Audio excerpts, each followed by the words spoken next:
ये मुस्तक़बिल का हथियार है और बग़ैर टेस्ट किए ही यहाँ पहुँचा दिया गया है। इसकी मोटी मोटी टेस्टिंग कर ली थी इन्होंने लबनान के अंदर। मुत्तहिदा अरब अमारात की हिफाजत अब इसराइल करेगा। ईरान के ड्रोन जो हैं वो बहुत ज़्यादा हौलनाक हैं। आयरन डोम के बाद अब अपना जो लेज़र डोम है वो भी लेकर आ गए हैं। स्पेक्ट्रो सिस्टम ये करता है कि 20 किलोमीटर दूर से ही ड्रोन को या किसी भी किस्म के प्रोजेक्टाइल को देख लेता है। लेज़र डोम को कहता है कि तुम निशाना लगाओ। ये एक माइक्रोवेव वॉरफेयर है। ईरान अब यहूदी शुआओं का मुकाबला करेगा। इसराइल से लेज़र डूम सिस्टम यूएई पहुंच गया। ये लेज़र डूम सिस्टम आखिर किस बला का नाम है, इस बारे में अज़हर अली खान से बात करते हैं। अज़हर भाई, मुस्तकबिल की जंगों में इस्तेमाल होने वाला एक खौफनाक हथियार इसी जंग में ही इस्तेमाल होने वाला है। ये लेज़र डूम सिस्टम आखिर किस बला का नाम है? जी अदिल भाई, ये मुस्तक़बिल का हथियार है और बग़ैर टेस्ट किए ही यहाँ पहुँचा दिया गया है। इतनी जल्दी में लाया गया है क्योंकि इसकी मोटी मोटी टेस्टिंग कर ली थी इन्होंने लबनान के अंदर, लेकिन अभी इसको और थॉरो प्रोसेसेस के ज़रिए लाना था। लेकिन उन्होंने कहा कि इसको फ़ौरी तौर पे लगाया जाए क्योंकि मुत्तहिदा अरब अमारात की हिफाजत अब इसराइल करेगा और ईरान के ड्रोन जो हैं वो बहुत ज़्यादा हौलनाक हैं और बहुत ज़्यादा अपना असर छोड़ चुके हैं पिछली जंग के एपिसोड में। तो वो अपना आयरन डोम के बाद अब अपना जो लेज़र डोम है वो भी लेकर आ गए हैं। स्पेक्ट्रो सिस्टम इसके साथ लाए हैं, वो मल्टी लेयर डिफेंस सिस्टम है। स्पेक्ट्रो सिस्टम ये करता है कि 20 किलोमीटर दूर से ही ड्रोन को या किसी भी किस्म के प्रोजेक्टाइल को देख लेता है, उसको आइडेंटिफाई करता है और उसके बाद लेज़र डोम को कहता है कि तुम निशाना लगाओ। तो लेज़र डोम शुआएं फेंकता है और उसके बाद वो 20 किलोमीटर दूर से आने वाली चीज़ को निशाना बनाकर जला के ख़त्म कर देता है। 20 किलोमीटर दूर से ही उसे जलाकर ख़त्म कर जी, 20 किलोमीटर दूर से वो देख लेते हैं और उसके बाद उसको निशाना बना के ख़त्म कर देते हैं। और ये एक माइक्रोवेव वॉरफेयर है जो हम पहले सुन रहे थे। इलेक्ट्रॉनिक वॉरफेयर है, कन्वेंशनल वॉरफेयर है, मॉडर्न वॉरफेयर है। उसके बाद अब माइक्रोवेव वॉरफेयर का अब नाम सुनने में आ रहा है और अब ये दुनिया बहुत ज़्यादा सुनेगी।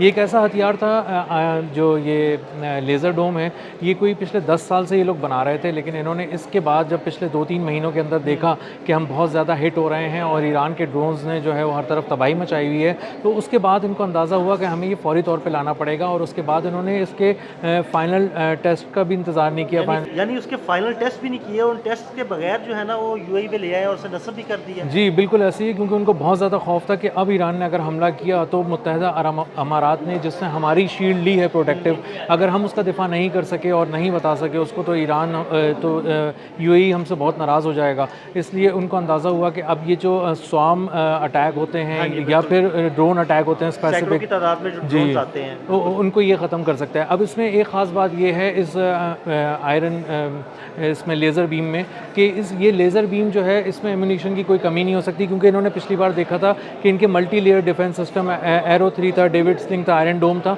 ये थे तो बहुत अच्छे, लेकिन ये ओवरवेल्म हो जाते थे और उसके बाद ख़त्म हो जाते थे। तो इसलिए अब इनको एम्यूनिशन कम नहीं होगा, क्योंकि ये बिजली है एक तरह से आप समझ लें, और ये इसको लेज़र बना के फेंकते जाना है, तो ये सस्ता भी बहुत होगा। इसके लिए कोई इंटरसेप्टर्स $15-15 मिलियन के इन्होंने पिछली दफ़ा फायर किए थे, लेकिन अब होगा ये कि ये एक मुफ्त की रोशनी है, रोशनी की रफ्तार से निकलेगी और उसको जाके तबाह करेगी, और जो कोई भी प्रोजेक्टाइल ये तबाह करेगी वो कम से कम 20 से 30 हज़ार डॉलर का होगा। इसलिए इनको सस्ता भी पड़ेगा और ये ज़्यादा ख़तरनाक भी होगा, और ईरान को अब अपनी कोई वॉर स्ट्रैटेजी चेंज करनी पड़ेगी अगर उसको यूएई की बेसिस पे अटैक की सूरत में अटैक करना हो। यानी आपको लगता है कि जो ईरान के ड्रोन्स हैं, शाहिद 136 जो है उसने बड़ी तबाही मचाई, तो क्या ये उसके लिए कातिल साबित हो सकती है ये? जी, ये जो शाहिद ड्रोन है इसी के लिए इन्होंने ये इसको बनाया है, लेकिन हमें इसको भूलना नहीं चाहिए कि इस पे नज़र है ईरान की, और ये जब से सिस्टम लगा है ईरान का भी अब अंदाज़ चेंज हो जाएगा। और वो जो सरप्राइज़ेस की बात कर रहा था, वो एक सरप्राइज़ इसमें और ऐड कर सकता है। एक सरप्राइज़ तो उन्होंने ये किया है कि जो ड्रोन हमने पहले चलाए थे, फेंके थे, दागे थे, उस तरह के ड्रोन अब हम दोबारा नहीं दागेंगे हर जगह। यानी अब उनके पास जो डिफरेंट ड्रोन्स हैं उनके ज़रिए हमला किया जा सकेगा। जी, उनकी रफ्तार, मनूवरिंग, और इसके अलावा जो उनमें एआई सिस्टम्स लगे हुए हैं, अब जो ड्रोन ईरान फायर करने वाला है वो अपने हदफ को चेंज भी कर सकता है, अपने हदफ का ख़ुद इंतखाब भी कर सकता है, कहीं और भी जा सकता है। यानी जो ईरान के पास अब जो ड्रोन्स मौजूद हैं, अगर उन ड्रोन्स को फायर किया जाए तो इस सिस्टम को चकमा दे सकते हैं वो ड्रोन? इस सिस्टम को मद्देनज़र रखकर ही अगला हमला किया जाएगा ईरान की जानिब से, जब भी किया जाएगा। उन्हें पता चल गया है कि ये कहाँ कहाँ नस्ब किया गया है और किस तरह से काम करता है और कितनी दूर से निशाना बना लेता है, और उन्हें भी अंदाज़ा है कि ये मुफ्त की रोशनी है जिसको आप फेंकते जाएंगे और वो जला जला के सबको तबाह करेगी। तो अब ईरान अपना $20,000 वाला ड्रोन भी इस पर ज़ाया नहीं करेगा। वो कोशिश ये करेगा कि अब मैं AI बेस्ड ड्रोन भेजूँ जो ख़ुद अपने जो अहदाफ हैं उसका तयन कर सकें, और अगर उसको भेजा गया है और उसको अंदाज़ा हो गया कि यहाँ पर ये इस तरह का लेज़र डोम लगा हुआ है, तो वो थोड़ा सा अपने आप को थोड़ा टिल करे, मनूवर करे, रास्ता चेंज करे, लेकिन और उसके अपने बाद हदफ को ना छोड़े। जी, और उसके बाद फ़ौरन हदफ ढूंढे और उसको निशाना बनाए और उसको तबाह करे। तो ये उस मकाम के लिए तो शायद बेहतर हो सकता है, लेकिन और दीगर मकामात के लिए ये इतना मौसर नहीं होगा इसराइल का सिस्टम, क्योंकि ईरान का जो ड्रोन है वो अपने अहदाफ को ख़ुद चुन रहा होगा। अच्छा, ईरान के पास जो मिसाइल्स मौजूद हैं, क्या उन मिसाइलों को भी ये लेज़र सिस्टम रोक सकता है? नहीं, इसमें वाज़े तौर पे उन्होंने कहा है कि मिसाइल्स के लिए सिस्टम बिल्कुल बेकार है, बिल्कुल कारआमद नहीं है। मिसाइल्स आते भी दूर से हैं और आते भी एक ख़ास ऊंचाई से हैं, वहाँ तक ये नहीं कर पाता। ये ज़्यादा से ज़्यादा 20 किलोमीटर तक अब देखेगा और उसके बाद उसको निशाना बनाएगा।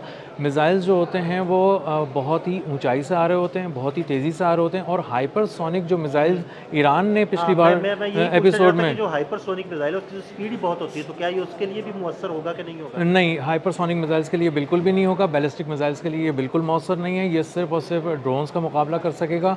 और अगर ईरान ने उस जगह पे जहाँ ये इन्होंने लगाया हुआ है लेज़र बीम सिस्टम, अगर वहाँ पर उसने या स्पेक्ट्रो लगाया हुआ है, अगर उन्होंने सोचा कि ये यहाँ पर है और इसको निशाना बनाना है इस जगह को, तो वो कभी भी ड्रोन से निशाना नहीं बनाएंगे तो AI ड्रोन से बनाएंगे या फिर हाइपरसोनिक मिसाइल से बनाएंगे, जो रोशनी की जो आवाज़ की रफ्तार से तकरीबन 3 गुना तेज़ है। ईरान के पास मार्क 3 है और वो बहुत तेज़ी से हमलावर होता है। फुटेजेस के अंदर भी अगर हम देखें तो हमें आसमान पे एक रोशनी रात के वक्त नज़र आती है और वो अगले लम्हे जो है वो ज़मीन पर आकर गिर जाती है और तबाही मचाती है। तो हाइपरसोनिक मिसाइल्स एक तो बहुत ख़तरनाक है, बहुत तेज़ रफ्तार हैं, बहुत मोहलिक हैं, और ये जो लेज़र बीम इन्होंने लगाई है ये उसके लिए बिल्कुल भी फ़ायदेमंद नहीं है। UAE में किस बेस पे लगाई गई है ये लेज़र बीम? ये इन्होंने लाके एक खुफिया जगह पे लगाई गई है।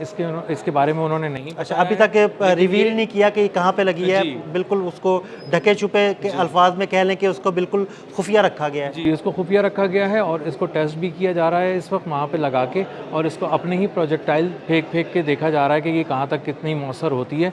लेकिन ये बहुत ज़्यादा इम्कान है कि ये किसी अमरीकी बेस पे लगी हुई है, और अंदाज़ा भी होता है कि ईरान जो है वो अमरीकी बेसिस को निशाना बनाता है, इसलिए इसराइल की बेस या अमरीकी बेस, इन दोनों में से किसी एक जगह उन्होंने लगाई है। आयरन डोम के साथ, अपने फ़ौजियों के साथ, इसकी पूरा एक दस्ता इसके साथ आया है जो इसको चलाने के लिए ख़ासा माहिर है, महारत रखता है। एक पूरी स्पेशलाइज्ड टीम आई है और वही इसकी हिफाजत भी कर रही है, इसको देख भी रही है, और वही इसको ऑपरेट भी करेगी वहाँ से। बहुत शुक्रिया अज़हर भाई ने इस सारे मामले पर बड़ी तफसील के साथ रोशनी डाली। मज़ीद अपडेट्स के लिए हमें फॉलो करते रहें। अदील अहमद और अज़हर अली ख़ान को इजाज़त दीजिएगा। अल्लाह हाफ़िज़।